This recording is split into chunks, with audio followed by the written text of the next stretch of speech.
Comece o dia bem informado com a equipe de jornalismo da Verde Vale FM. No ar, Jornal Verde Vale.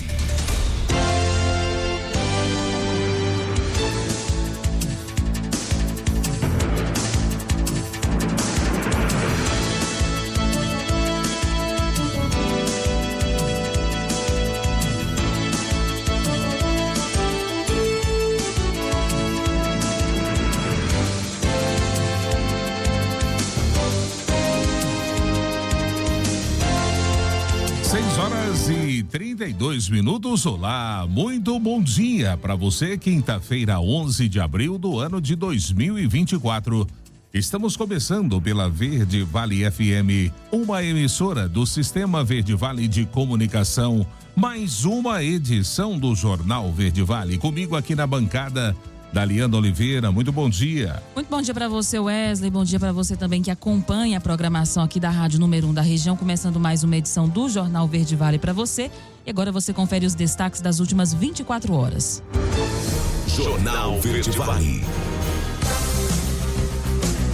Documentário Eu Vi Martiniano será exibido hoje durante a Quinta Cultural no Centro Cultural. CCJ da Câmara vota para manter Chiquinho Brazão preso. Governo federal propõe acordo parcial e servidores vão consultar bases. Após a absolvição do TRE, Moro será julgado no CNJ na próxima terça-feira. Polícia de Goiás desarticula grupo que criou site de falso leilão para enganar compradores de caminhão. Governo quer destinar imóveis da União sem uso para habitação. Trabalho da Polícia Federal no estado de Goiás tem o reconhecimento da população goiana. Os detalhes destas e outras notícias você vai conferir a partir de agora aqui no Jornal Verde Vale. A notícia em primeira mão. Jornal Verde Vale. Jornal Verde Vale. Verde Vale. Notícias do Brasil. 6h34, uma ótima manhã de quinta-feira para você. Sejam todos bem-vindos e bem-vindas a mais uma edição do Jornal Verde Vale. Olha, o Ministério da Gestão e da Inovação em Serviços Públicos apresentou nesta quarta-feira proposta de acordo parcial a servidores do Executivo Federal que prevê reajuste nos valores dos benefícios, auxílio alimentação per capita, saúde complementar e assistência pré-escolar, com efeito já a partir do mês que vem. Agora as carreiras vão consultar as suas bases para dar resposta ao governo, que deverá ocorrer na próxima semana, em data ainda não definida. A proposta foi discutida na reunião da Mesa Nacional de Negociação Permanente, principal fórum de discussão entre o governo e o funcionalismo.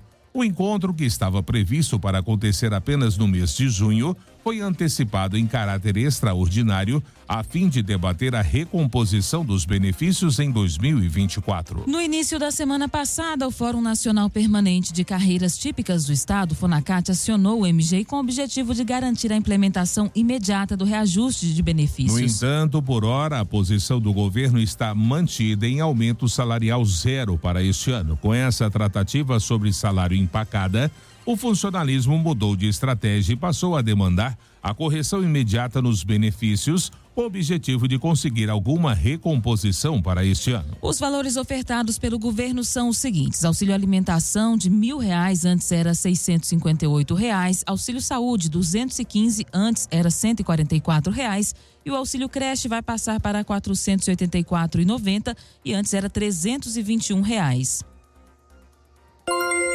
6h36. E após ser absolvido pelo Tribunal Regional Eleitoral do Paraná, o senador Sérgio Moro do União Brasil passará agora pelo crivo do Conselho Nacional de Justiça. Nessa quarta-feira, o presidente do Conselho, ministro Luiz Roberto Barroso, incluiu na pauta da próxima sessão o julgamento de correção aberta contra Moro pela atuação nas instâncias judiciais que analisaram a Lava Jato. Moro e a ex-juíza da Lava Jato, Gabriela Hart, são alvos de uma representação disciplinar aberta pelo Corregedor Nacional de Justiça, Luiz Felipe Salomão, em maio do ano passado. Ambos são investigados pela atuação irregular quando eram titulares da 13ª Vara Federal de Curitiba e também quando atuaram como desembargadores do Tribunal Regional Federal da 4ª Região.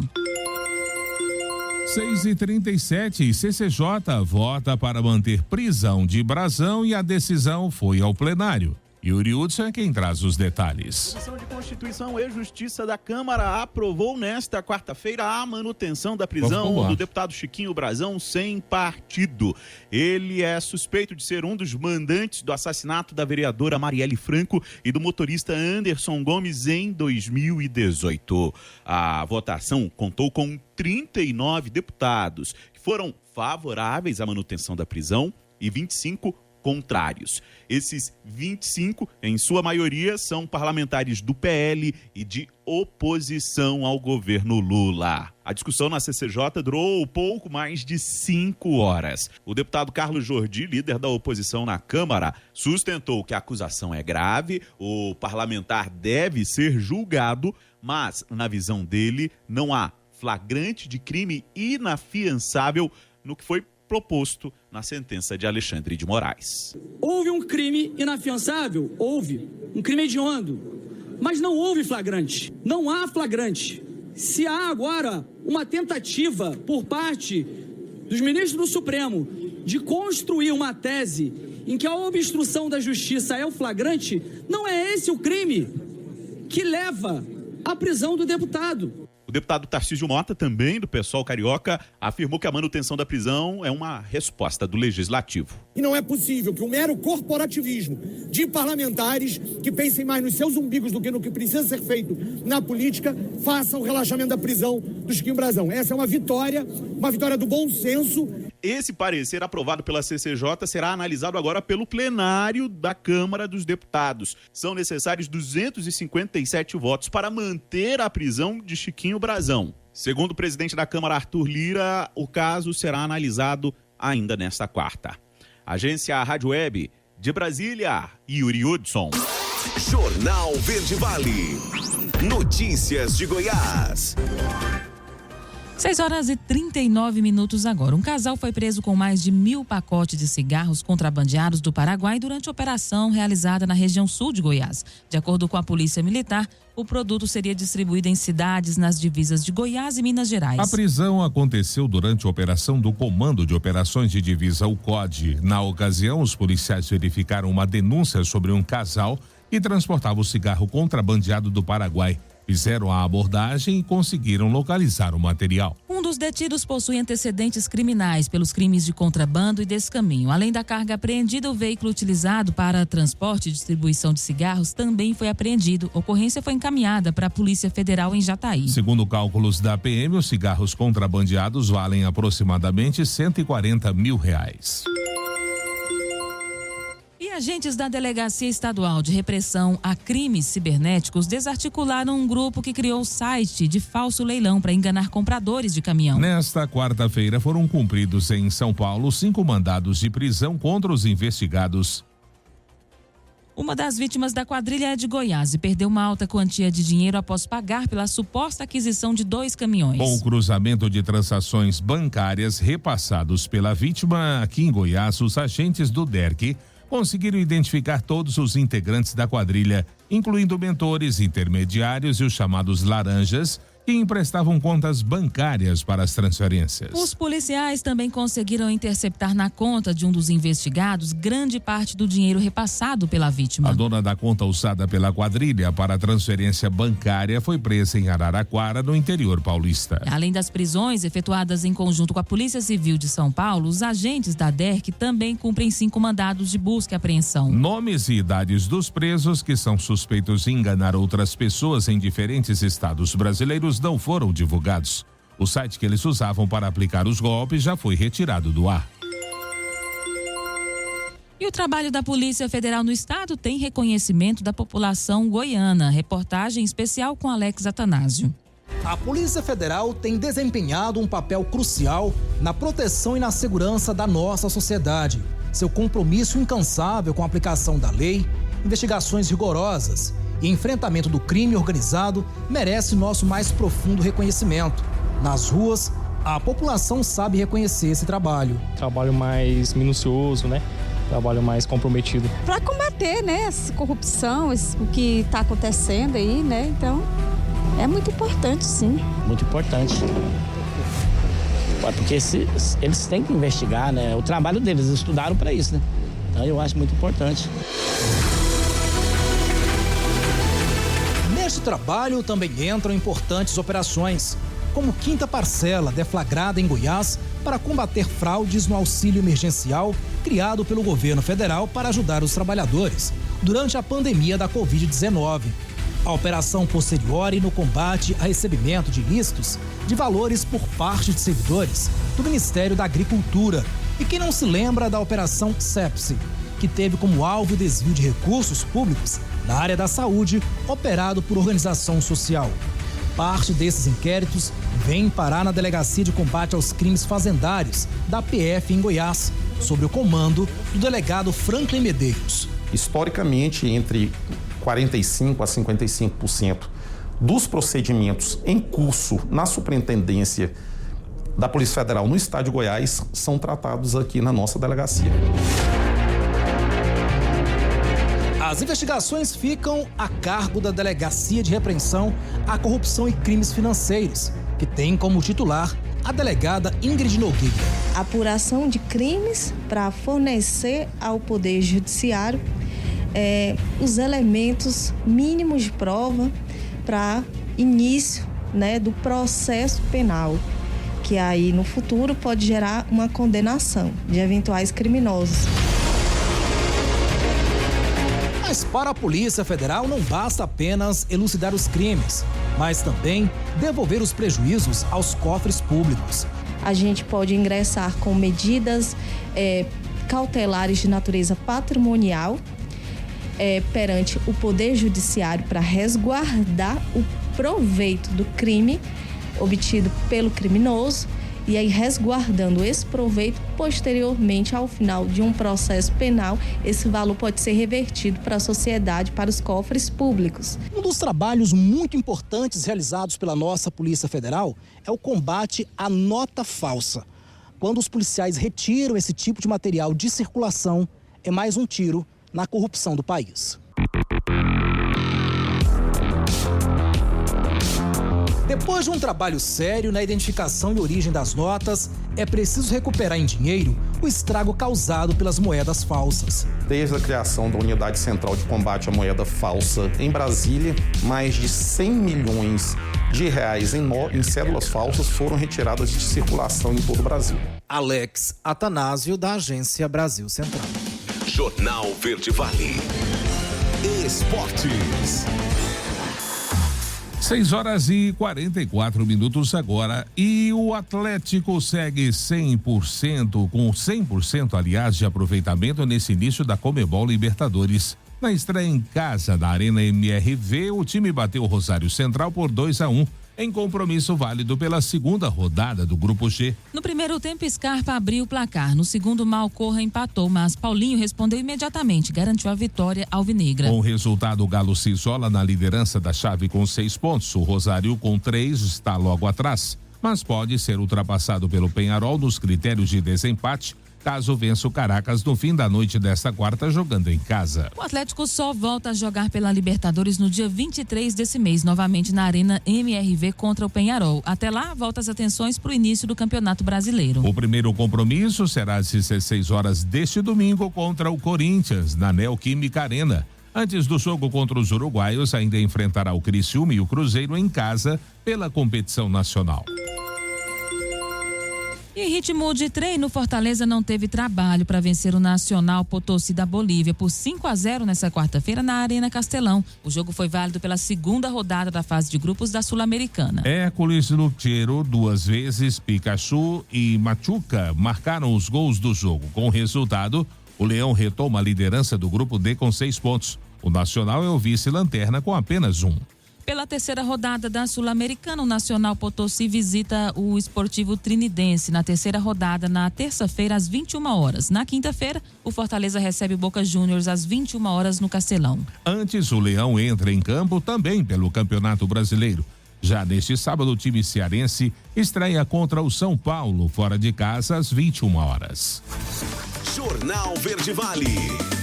Agronegócios. 6h46. O mercado brasileiro da soja manteve o ritmo de poucos negócios da semana nesta quarta-feira. O dólar subiu forte, mas Chicago apresentou uma baixa modesta, o que levou os preços internos a ficarem mistos no dia. Houve algumas oportunidades na sessão com negócios em regiões isoladas, mas com muita disparidade entre compradores e vendedores. No geral, o mercado esteve calmo, aguardando o relatório do Departamento de Agricultura americano, que sai nesta quinta-feira. Confira o preço da soja no fechamento dessa quarta-feira. Em Porto do Rio Grande, passou de R$ 127 para R$ 128 reais. Em Cascavel, de R$ 117 para R$ 119 reais. Porto de Paranaguá, de R$ 126 para R$ 128 reais. Dourado, 112 para R$ 113 reais. Em Rio Verde, de R$ 110,50 para R$ 111,50. E Rondonópolis permaneceu em R$ 113 reais. Os contratos futuros da soja negociados na Bolsa de Mercadorias de Chicago fecharam a quarta-feira com preços mais baixos. O mercado foi contaminado pelo clima de aversão ao risco no financeiro, deflagrado após a inflação americana ter ficado acima do esperado, alterando para mais tarde o sentimento em torno do início do ciclo de corte de juros naquele país. A notícia em primeira mão. Jornal Verde Vale. Jornal Verde Vale. Verde Vale. Notícias do Brasil. 7h03, já de volta com o segundo bloco do Jornal Verde Vale. E a Câmara de Deputados aprovou na noite desta terça-feira o projeto que recria o seguro obrigatório de veículos terrestres, o antigo DPVAT. Com a nova regulamentação, a gestão do Fundo para Pagamento de Indenizações vai seguir com a Caixa Econômica Federal, mas o nome muda para Seguro Obrigatório para a Proteção de Vítimas de Acidentes de Trânsito. Segundo a agência Câmara de Notícias, o texto foi aprovado na forma de um substitutivo do relator, o deputado Carlos Zaratini, do PT de São Paulo, que retoma o pagamento de despesas médicas das vítimas de acidentes com veículos e direciona 35% a 45% do valor arrecadado com o prêmio do seguro pago pelos proprietários aos municípios e estados. A cobrança do DPVAT acabou durante o governo do ex-presidente Bolsonaro. O último pagamento ocorreu em 2020. Desde 2021, a Caixa opera de forma emergencial o seguro obrigatório após a dissolução do consórcio de seguradoras privadas que administravam o DPVAT, mas os recursos até então arrecadados eram suficientes para pagar os pedidos até novembro do ano passado. O problema é que esse modelo emergencial só valia até 31 de dezembro de 2023. Além disso, sem dinheiro no fundo acumulado para tal fim, a Caixa suspendeu o pagamento do seguro DPVAT a partir do dia 15 de novembro do ano passado. O banco afirma que precisa ao menos de 230 milhões de reais para cobrir as vítimas de acidentes entre 15 de novembro e 31 de dezembro do ano passado. E o Brasil registrou nesta quarta-feira a marca de 1.256 mortes por dengue em 2024. O número representa um recorde, já que em mais de 20 anos, o país não registrava uma quantidade tão alta de óbitos por dengue em um só ano. Até então, em uma série histórica iniciada no ano 2000, o recorde era em 2023, quando o país contabilizou 1.179 mortes por dengue durante todo o ano. As informações constam na mais recente atualização do painel de monitoramento das arboviroses, que é abastecido por dados do Ministério da Saúde. Em relação aos números de casos da doença, o país soma mais de 3 milhões de registros este ano. O painel indica também que o coeficiente de incidência da doença no país é de 1.508 casos prováveis para cada 100 mil habitantes. A unidade da federação com maior incidência é o Distrito Federal, que contabilizou mais de 207 mil casos somente nesse ano, com taxa de 7.358,9 infecções a cada 100 mil habitantes. Ainda segundo o Ministério da Saúde, a alta quantidade de casos registrados neste ano tem relação com fatores como as mudanças climáticas e a circulação de mais de um sorotipo do vírus. O presidente da Câmara, Arthur Lira, enterra a tramitação do PL das fake news e busca uma alternativa. Yuri Hudson é quem traz os detalhes. O presidente da Câmara dos Deputados, Arthur Lira, enterrou a tramitação do PL das fake news na casa. Nesta terça-feira, Lira foi claro e direto ao afirmar que não há apoio para a tramitação do projeto 2630.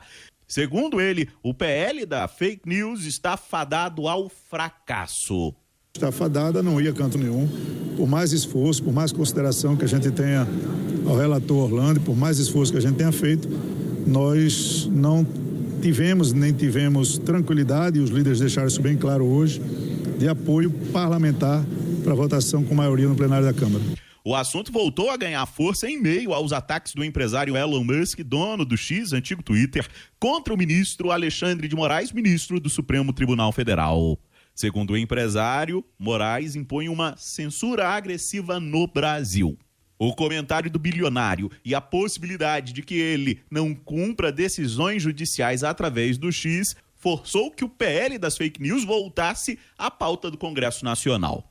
Mas, segundo Arthur Lira, não há clima para votar a matéria que é relatada pelo deputado Orlando Silva do PCdoB. Lira foi um dos defensores e entusiastas do PL das fake news, mas foi derrotado. Não conseguiu aprovar sequer a urgência da proposta. Por isso, segundo ele, agora é preciso baixar a bola e refazer o trabalho. Fato é que na reunião de líderes, com todos os líderes presentes, inclusive o líder Zé Guimarães, ficou colocado claramente que o caminho mais hábil, mais tranquilo, é a confecção de um grupo de trabalho que deve funcionar aí 30, 40 dias e chegar com um texto mais maduro no plenário. Segundo Lira, o novo grupo de trabalho que vai debater a regulamentação das redes sociais deve ser criado nos próximos dias. A intenção do presidente da Câmara é que as discussões nesse GT se prolonguem por 40 dias. Ou seja, qualquer resultado do grupo só deve ser conhecido e ficar apresentado a público após o recesso do meio do ano. Agência Rádio Web de Brasília, Yuri Hudson. Jornal Verde Vale. Notícias de Goiás.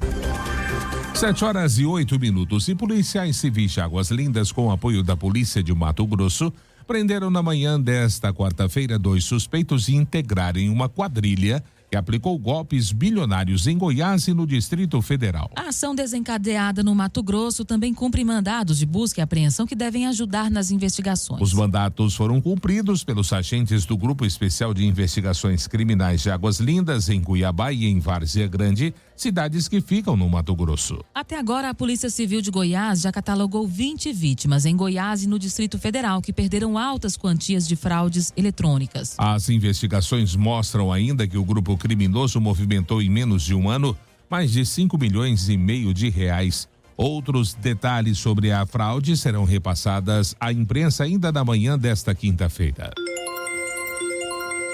Registros do Sistema de Monitoramento da Equatorial Goiás, divulgados nesta terça-feira, mostram que nos 3 primeiros meses desse ano, o estado foi atingido por mais de 3 milhões de descargas atmosféricas. Esse volume, segundo a concessionária, representa uma média de 35 mil raios por dia.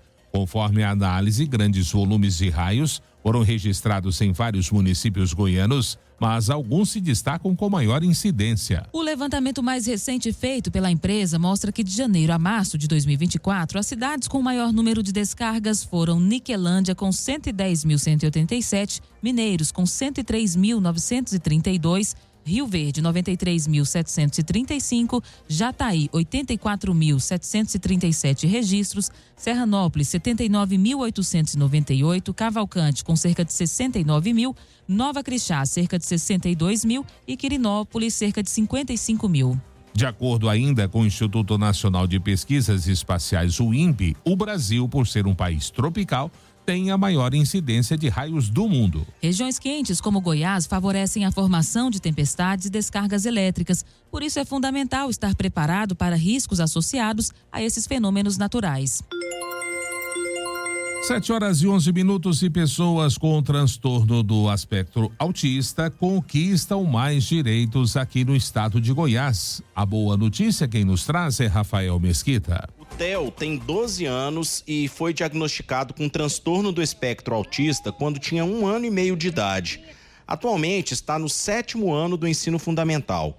Uma vida de muitos desafios para ele e a mãe, a advogada Tatiana Taqueda.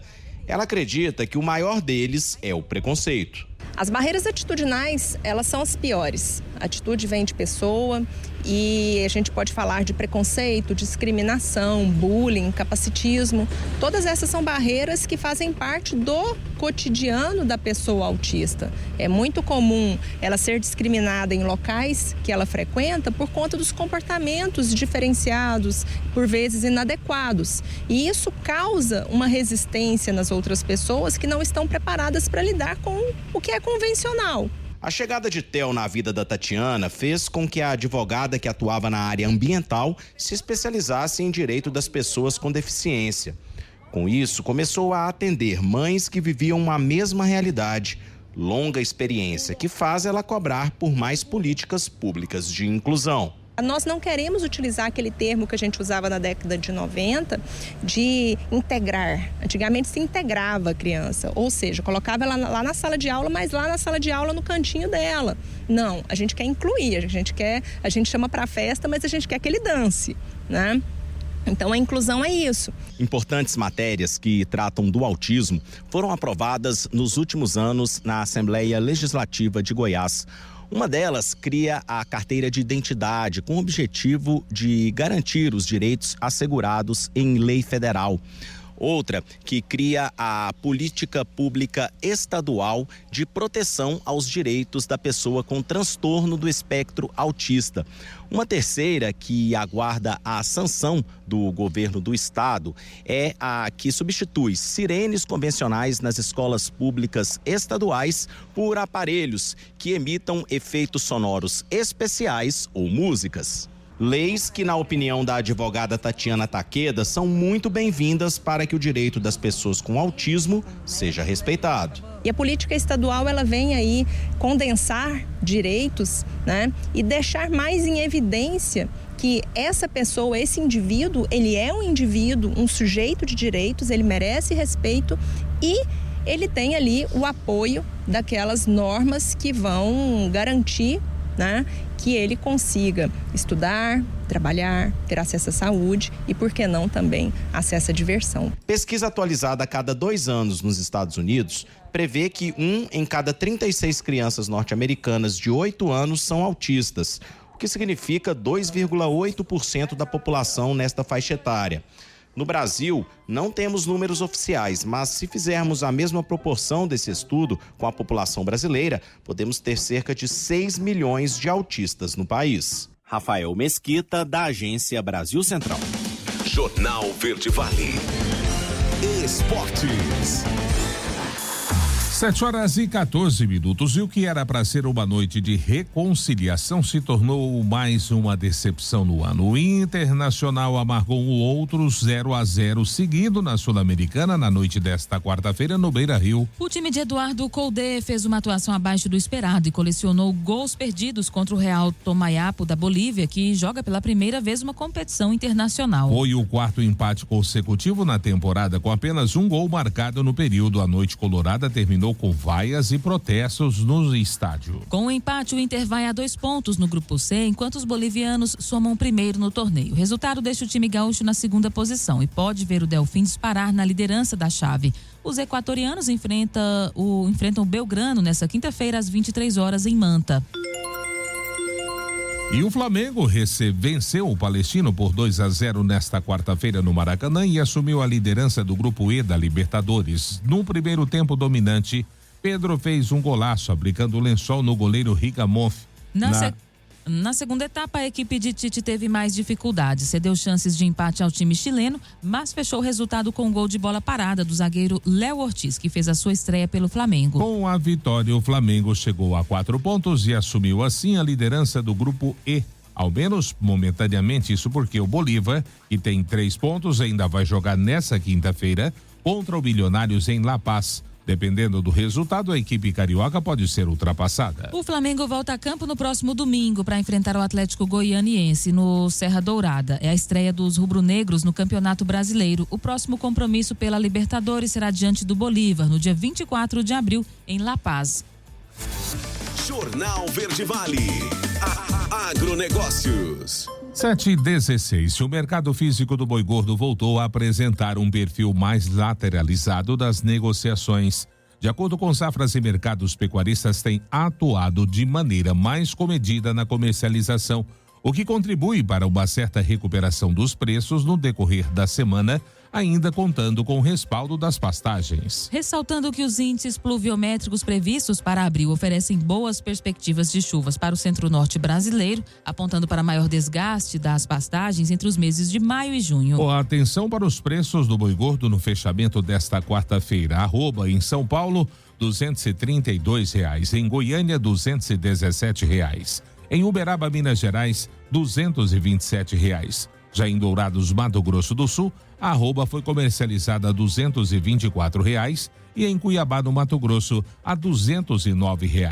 O mercado atacadista se depara com preços acomodados no decorrer da semana. O ambiente de negócios oferece uma perspectiva para alguma alta de determinados cortes. O fato é que o cenário traçado para a carne de frango ainda oferece uma perspectiva difícil para as proteínas concorrentes, ainda contando com alguns sintomas de sobreoferta nesse início de mês de abril. O mercado atacadista se depara com preços acomodados no decorrer da semana. O ambiente de negócios oferece uma perspectiva para alguma alta.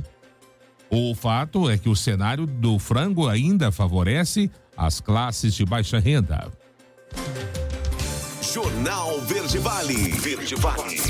Notícias do Brasil. 7h18. O ministro Dias Toffoli do Supremo Tribunal Federal disse em nota divulgada pela assessoria do tribunal que deve liberar o julgamento sobre o Marco Civil da internet até o fim de junho desse ano. O caso que discute a responsabilidade das plataformas digitais por conteúdos publicados por seus usuários chegou a ser pautado no ano passado, mas foi suspenso para aguardar o julgamento do projeto de lei das fake news na Câmara. A matéria, contudo, não avançou por falta de consenso. As notícias locais são destaque no Jornal Verde Vale. 7h18. E nesta quinta-feira começa o 5º Festival Gastronômico da AVCC na Feira Municipal no setor Mineirinho. Toda a renda é destinada para a manutenção da Casa de Apoio em Barretos. O colaborador da entidade, Edson Duranes, fala agora no Jornal Verde Vale sobre a realização deste evento. Nós chegamos agora 5º Festival Gastronômico da AVCC. É um evento que eu sempre tenho dito para a Sirlene, que é a nossa presidente, está marcando a cidade de Mineiros. Eu digo assim pelo volume de pessoas que normalmente comparecem, né? Então nós já estamos chegando aí no 5º ano. Para você que está nos ouvindo aí, a AVCC tem um convite muito especial. A AVCC é uma instituição filantrópica que ajuda as pessoas que contraem câncer e vão fazer um centro de apoio para essas pessoas, aonde elas têm transporte, hospedagem, alimentação, tanto para o paciente como para o acompanhante, totalmente gratuitos, já que o hospital oferece um tratamento de primeiro mundo, assim a gente pode dizer, que também é gratuito, né? Então, às vezes a pessoa tem o acesso ao hospital, mas não tem como garantir essas despesas de transporte, alimentação, hospedagem, que também fica muito caro, considerando que infelizmente é uma doença que quando se consegue o tratamento demora aí anos. Então a manutenção do nosso escritório aqui, eu digo assim, funcionários, energia, telefone, água, etc. E em Barretos também nós temos funcionários lá e a estrutura do prédio é muito grande. Nós temos lá 25 apartamentos, nós giramos lá mais de 70 pessoas diariamente. Então tudo isso aí tem um custo e nós disponibilizamos para as pessoas, como eles não pagam, alguns doam, reconhecem o trabalho e tal, fazem um pagamento. Pagamento assim, uma doação, né? Mas isso aí é mínimo, então a despesa é muito grande mesmo. A Prefeitura Municipal também colabora com a gente, mas o que a Prefeitura contribui também não é suficiente, né? Não chega nem a metade do nosso custo, então nós temos um custo muito grande. E aí nós fazemos eventos e recebemos doações. Para você que está nos ouvindo aí, você pode fazer doação de alimentos, indo até o nosso escritório, onde eu passei o endereço, na Rua 6, ali no número 35, setor oeste. Você pode fazer doação em dinheiro, né? Nós temos os nossos canais de comunicação, você pode procurar a AVCC que está no Instagram, no Facebook, você pode procurar através do telefone 3661-6002. Então eu quero convidá-los, você, sua família, estaremos ali a partir das 18 horas na feira coberta hoje, né? Começa então, estaremos aguardando vocês ansiosamente. Corta o seu almoço, você que está fazendo regime aí, pode cortar o regime. Aliás, você pode continuar com o regime, né? Eu quero lembrar que nós teremos lá aproximadamente aí uns 70 pratos diferentes e temos ali para você que é vegetariano, para você que gosta de comida da roça, comida goiana, comida árabe, comida italiana, tem para todo gosto lá. Toda a renda será revertida para a VCC, que é para manutenção durante o ano do Centro de Apoio lá em Barreto, né? Então, compareça a partir das 18 horas, então hoje lá na Feira Coberta e amanhã também. Meu muito obrigado a todos os ouvintes e nós aguardamos vocês. 7h22, último intervalo do Jornal Verde Vale desta quinta-feira. No próximo bloco, governo quer destinar imóveis da União sem uso para habitação. Documentário Eu Vi Martiniano será exibido durante a Quinta Cultural. E claro, também espaço para as nossas notícias locais. Com ele, J. Pereira, não saia daí. A gente volta já, trazendo tudo em detalhes para você. Jornal Verde Vale. Jornal Verde Vale. Verde Vale. Notícias do Brasil. 7h35, já de volta com o Jornal Verde Vale desta quinta-feira, 11 de abril, aqui pela Verde Vale FM, uma emissora do Sistema Verde Vale de Comunicação. Olha, o ministro da Fazenda, Fernando Haddad, confirmou ontem que o governo vai retirar o regime de urgência da tramitação do projeto de lei sobre a reoneração da folha de salários no Congresso Nacional. Mais cedo, Haddad se reuniu com a relatora da proposta, a deputada Anny Ortiz, que havia dito a repórteres quando saía do ministério que o governo tinha se comprometido em retirar a urgência para dar mais tempo de negociação à matéria. Segundo ela, sem a urgência, não há necessidade em um primeiro momento de apresentar o relatório sobre a proposta, que fica sem prazo delimitado para negociação e votação. A deputada, contudo, destacou que o seu relatório vai no sentido de manter a desoneração até 2027, mas pode também apresentar os próximos passos que devem ser tomados a partir de 2028. E a ministra da Gestão e da Inovação em Serviços Públicos, Esther Dweck, disse nesta última terça-feira que os imóveis sem uso em grandes cidades podem ser destinados à habitação social. Segundo a ministra, a ideia é aproveitar especialmente edifícios bem localizados em regiões centrais. A reforma do edifício foi feita pela unificação de lutas de cortiços e moradias, a partir do programa Minha Casa Minha Vida Entidades. As famílias passaram a morar no local em 2018. Em dezembro de 2023, receberam as matrículas individualizadas entregues pela Secretaria de Patrimônio da União. A utilização da liana de prédios prontos que precisam ser apenas reformados e adaptados ajuda, segundo a ministra, a reduzir os custos para a produção de moradias. Esse trabalho, no entanto, encontra diversas dificuldades. Segundo a ministra, é necessário que os imóveis sejam incorporados a patrimônio da União antes de fazer a destinação, o que muitas vezes significa ter que lidar com problemas de regularização. E o Brasil, infelizmente, teve uma média de 103 assassinatos por dia no ano passado. Vamos ver essa triste estatística com a Fabiola Altran. O Brasil registrou em 2023, em média, mais de 100 mortes violentas por dia. Apesar do número, em comparação com o ano anterior, houve queda de 3,31%. É o que aponta o mapa da Segurança Pública. O levantamento é realizado pelo Ministério da Justiça. A redução nas mortes violentas no ano passado foi a primeira registrada desde 2020. Os assassinatos em 2023 totalizaram 37.639. A média diária é de 103 mortes violentas. A maioria das vítimas, 34.542, era do sexo masculino. Os estados com mais registros são Bahia, Rio de Janeiro, Pernambuco, Ceará, Minas Gerais e São Paulo. O recordista, Bahia, concentrou 4.620 mortes violentas. Da Rádio 2, Fabiola Altran. Jornal Verde Vale. Notícias de Goiás. 7h38. O número de barragens cadastradas no Sistema Estadual de Segurança de Barragens passou de 37 mil no dia 5 de abril. No total, há cerca de 40 mil com área igual ou acima de 2.000 metros quadrados da lâmina d'água. São dados produzidos pela Secretaria de Estado do Meio Ambiente e Desenvolvimento Sustentável de Goiás, a SEMAD. Esse cadastro é gratuito e obrigatório. O superintendente de Fiscalização e Controle Ambiental da SEMAD, Marcelo Salles, explica que a adesão dos donos de barragens é importante porque dá ao governo condições de monitorar as barragens e providenciar medidas que contribuem para a redução de riscos. Além de fazer o cadastro no SESB, os proprietários precisam requerer a outorga, ou seja, o documento em que o poder público autoriza o uso da água ou a dispensa de outorga até o dia 31 de maio deste ano. As barragens com até 1,2 hectare e 3 metros de altura são dispensadas de outorga e também do cadastro. O pedido de dispensa de outorga deve ser feito no sistema Web Outorga da SEMAD.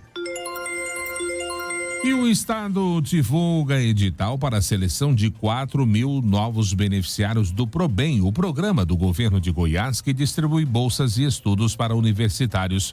Vamos saber dos detalhes com Marcelo Tavares. A Goiás Social e a Organização das Voluntárias de Goiás divulgaram um edital de seleção para novos bolsistas do Programa Universitário do Bem, o ProBem, para o segundo semestre de 2024, com início no próximo mês de julho. Ao todo, 4 mil bolsas serão disponibilizadas para estudantes em situação de vulnerabilidade social de todo o estado de Goiás, sendo 3 mil parciais e 1.000 integrais.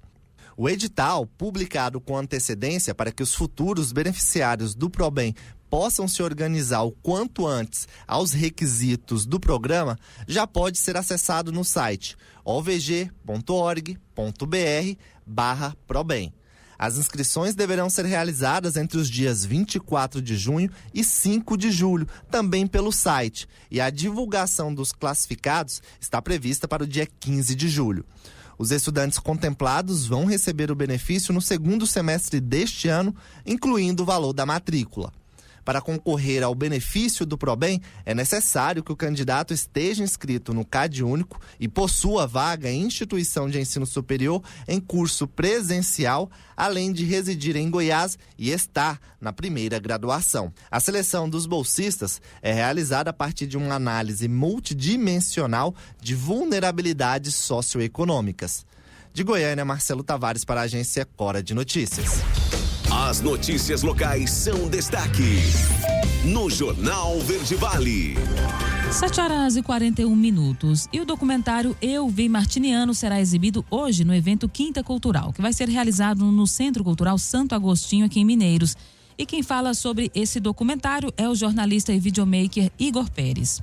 O filme foi lançado e vai ter exibição dele agora na quinta-feira no Centro Cultural Santo Agostinho, no evento Quinta Cultural.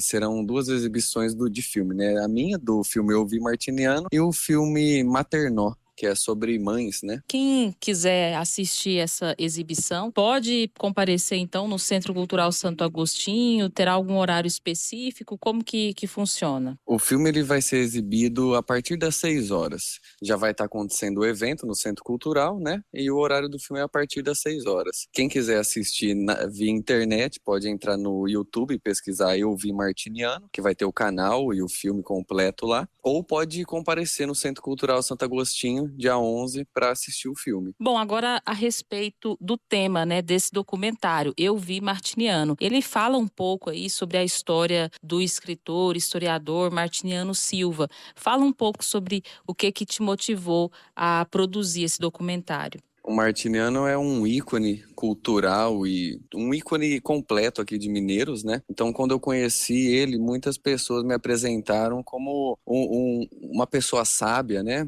E eu sabia que eu precisava fazer alguma coisa com ele. Então, eu fiquei aí 2 anos até tomar a coragem, né? De preparar um material com ele. E aí, graças à Lei Paulo Gustavo aí, a gente conseguiu fazer o filme.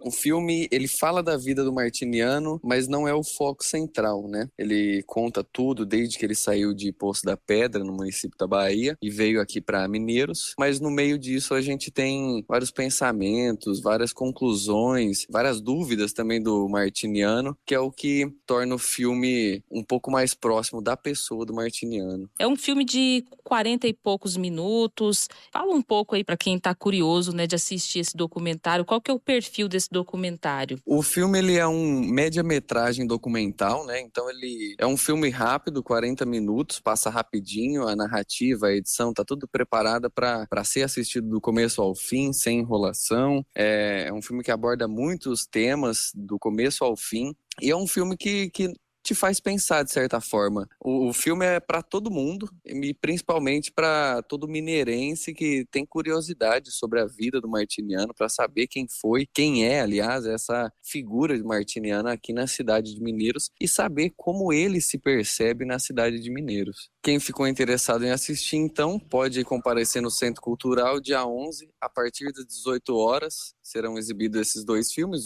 Eu Vi Martiniano e Maternó, ou pode ir lá no YouTube, digitar Eu Vi Martiniano, que vai estar lá o filme.